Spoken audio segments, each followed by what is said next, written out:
नमस्कार दोस्तों, मैं आपके साथ अच्छा हूं। बता दें कि दिल्ली की जो समस्या है कहीं न कहीं देखने को मिली और शिकायतें भी लगातार होती हैं। वही दिल्ली सरकार ने वादा किया था कि अगर सरकार बदलती है या नहीं बदलती है तो दिल्ली की जो समस्या है वो जल्दी समाप्त होंगी। लेकिन बता दें कि हम इंदिरा इनकलेव में एक समय आए हुए हैं और बता दें कि जो सड़कें हैं वो लगातार टूटी हुई नजर आती हैं। वही अगर नाले की बात करें तो वो भी फुल भरे नजर आते हैं। शिकायत यहाँ को लगातार काफी लंबे समय से मिलती नजर आ रही है कि यहाँ की जो साफ सफाई है वो नहीं हो पाती है। लोग महीनों में जो सफाई कर्मचारी वो पहुंचते हैं। आखिरकार समस्या क्या है? क्योंकि नेता वादा जरूर करता है लेकिन जब वोट मिल जाता है उसके बाद वो शायद उस कॉलोनी में नहीं आता है, भूल जाता है कि हमने कहीं से वोट भी लेता और जनता को वादा भी किया था।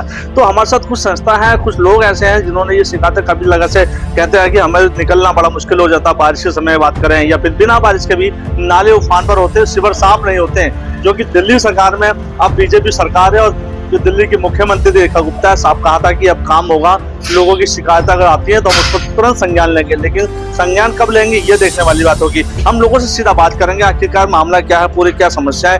अंकल जी, जो समस्या है वो क्या है यहाँ की, इस एरिया की? सबसे बड़ी समस्या है कि यहाँ पर न तो सड़कें हैं, न सफाई है, ना ही कोई आने जाने वाली बात होती है।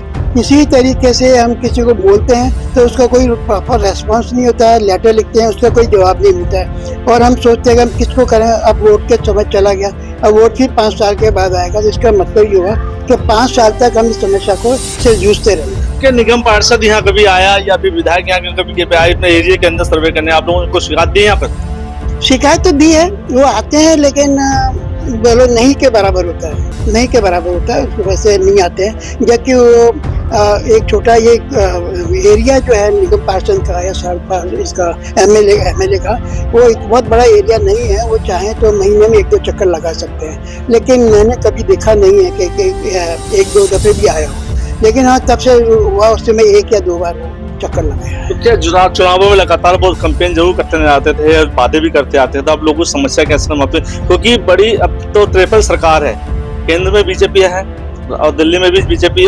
तो क्या लगता है कि अब जो पुरानी पार्टियां थी, जो पुरानी सरकार थी, उनके कार्य में और इस कार्य में कितना फर्क है?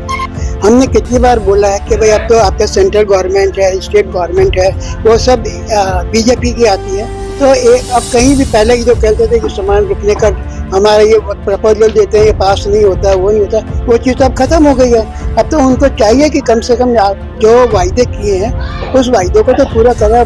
चुनाव किया गवर्नमेंट को लिए भी कम से कम 1 महीने से ज़्यादा हो गया, लेकिन जैसे 1 महीने ज़्यादा हो गया तो 1 साल भी हो जाएगा, 6 महीने भी, 1 साल 2 साल। लेकिन इसी पर वायदे तो रहेंगे, वायदे मना नहीं करते। वो पॉलिटिशियन कहते हैं ना, हाँ तो करेंगे काम करने की मंशा। बिल्कुल, देखिए लोगों का कहना है कि वादे जो करते काम नहीं करते। हम बात करेंगे स्मार्ट सिटी दिल्ली बनाने तैयारियां हैं, कई प्रोजेक्ट की तैयारी की गई, कई फ्लाईओवर की बात कही जा रही है। लेकिन जो समस्या है कॉलोनियों की, जो समस्या है वो सबसे बड़ी समस्याएं होती हैं। रिंग रोड जो बन जाते हैं और बाहर भी बन जाते हैं, लेकिन समस्या जो अंदर की हैं वो सीवर कैसे साफ होंगे? जो लोग उनसे बात करेंगे।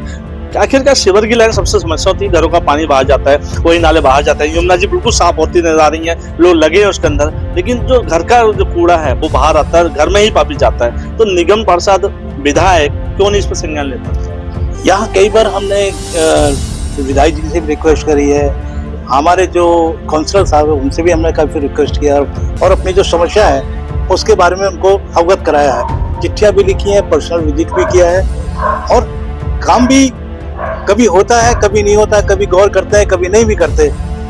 ये है समस्या, बड़ी बात है। और हमारी इस कॉलोनी की सबसे बेसिक समस्या, मैं इंदिरा इनक्लेव से बोल रहा हूँ, इंदिरा इनक्लेव इग्नो के पास है। हमारी समस्या, मेन समस्या पानी की सप्लाई। अभी पिछले साल बिल्कुल हमारे यहाँ इतनी त्राहिमाई हुआ पानी के लिए, इतनी दिक्कत आई, कुछ मौत। हमने कम से कम 70 लेटर्स जो है दिल्ली जल बोर्ड के अधिकारी को लिखे, लेकिन उसके बावजूद भी यहाँ पता नहीं क्या इन्होंने सिस्टम किया है, क्या करा है, कैसे प्लानिंग की है, कैसे इन्होंने वर्क किया है। यहाँ 4 घरों में छोड़ के पानी नहीं आता, आगे 4 घरों में पानी आता है। ऐसे सफाई का हाल है, सफाई के अंदर भी मतलब 15-15, 20-20 दिन आते हैं, एमसीडी से बंदे नहीं आते हैं यहाँ पर। या उनको फोन करेंगे तब वो आएंगे, या कोई फंक्शन होगा तो आएंगे। तो ये तो बड़ी समस्याएं लगातार बनी रही है, चाहे सरकार कोई भी आ जाए। जो जनता की जो बात है वो नहीं उठाई जाती। बिल्कुल, इसने वादा किया 27 साल के बाद वापसी की है, लेकिन हालात वही रहे जो पिछली सरकारों में रहा। फिलहाल तो वही। तो अब क्या निर्णय लेंगे, किस तरह से बदलाव करेंगे इस बार? हम तो यही चाहते हैं कि भी हमारे जो समस्या है उनका निदान हो। हमने मतलब चीफ सेक्रेटरी जो दिल्ली जल बोर्ड के, उनके यहाँ भी मीटिंग की थी, उनसे भी मिले थे। अपने जो चीफ जो सीएम साहब हैं उनके बीच की थी, लेकिन कोई रिस्पॉन्स नहीं आया।